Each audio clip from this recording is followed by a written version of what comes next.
When there's a breakup, it's exceedingly hard, especially if the person is young. Why? Because the relationship represents the whole future. They know there are other people, but it sort of feels like the whole world is shutting down. The brain has to think that the person is gone in time and space. This has become much harder with social media, right? Because people can check up on people, they can hear from people. In the old days, like when I was growing up, you just like took the phone off the hook, or you diverted your attention.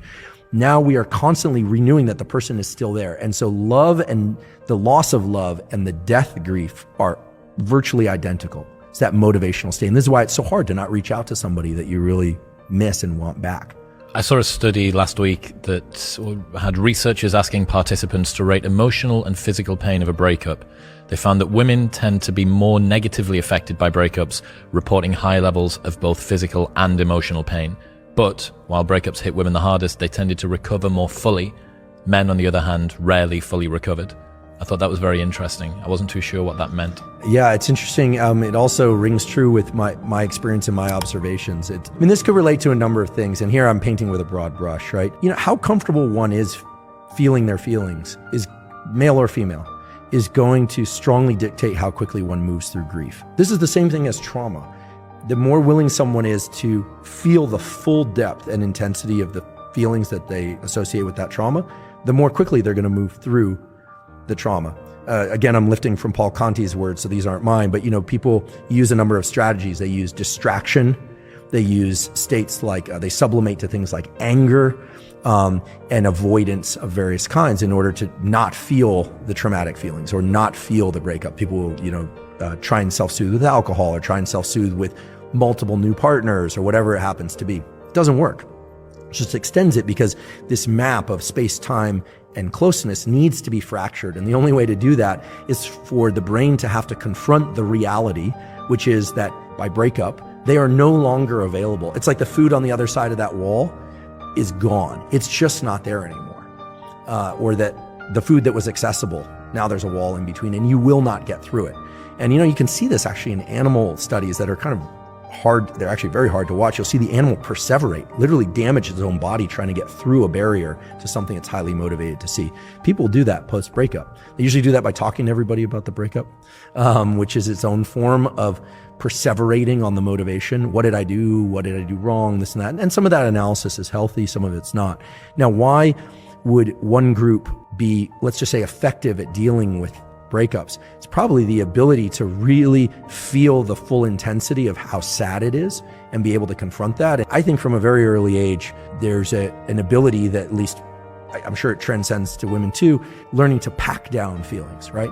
And so when are we really talking about when we're talking about pack down feelings? I'm not a psychologist, but what we learn is top-down control, forebrain to autonomic control. It's the same thing like, I don't want to jump off the high dive, or I don't want to do this public speaking, but I'm gonna kind of like, I'm just going to force myself. I'm going to David Goggins it, right? Grief is an autonomic state. We say it has valence, has negative valence, but it's high levels of autonomic arousal with a negative connotation, because you can be high levels of autonomic arousal with happiness, right? You can be very alert and aroused and happy, very alert and aroused and sad. It's very alert and aroused and sad, and yet we learn how to tamp that down. What is tamping down? It's reducing our heart rate. It's going to work each day, being a functional human being. There's a lot of that, rather than allowing ourselves to, sob uncontrollably into a pillow. Some people are better at this. The late Steve Jobs was a big proponent of scream therapies. He used to go up into the hills behind Stanford. He actually still owns a property back there. He was really into, catharsis, cathartic release of internal state that he felt would allow him to return as a happier, nicer person. He was also kind of well known for screaming at people in the office. So he obviously had a lot pent up inside.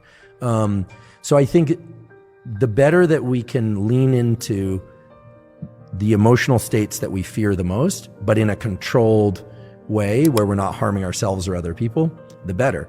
The more that we try and avoid that, and we try and sublimate, or just, and I've done this, so I'm speaking from experience, I would use the anger or the sadness from an experience to just work 10 times longer, 10 times harder, to just get that much more focus. You're taking that autonomic arousal, that narrow aperture and that energy, and you're putting it onto something that moves your life forward.